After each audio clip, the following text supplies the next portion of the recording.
আসসালামু আলাইকুম। আমি গরুর মাংসের কলিজা ভুনা দেখাবো।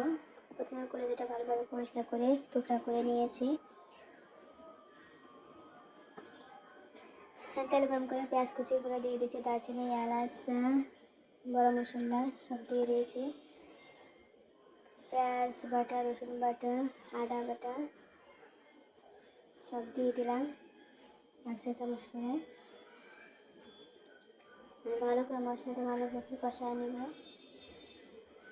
মশলার গুঁড়া দিলাম 1/2 চা চামচ, 1/2 চা চামচ হলুদের গুঁড়া, 1/2 চা চামচ ধনিয়ার গুঁড়া, 2 চা চামচ মরিচের গুঁড়া, স্বাদ মতো লবণ। মশলাটা ভালোভাবে কষা নিতে হবে।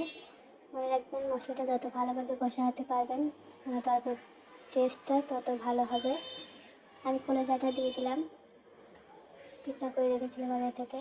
কলিজাটা দিয়ে ভালোভাবে নেড়ে ছেড়ে ঢেকে দেবো বেশ কিছু সময় জাল করার পরে। দেখুন গাইস, এর থেকে পানি উঠেছে অনেকটা, পানিটা শুকিয়ে গেছে। আবার পানি দিয়েছি, পানি দিয়ে চাল করে দিয়েছি।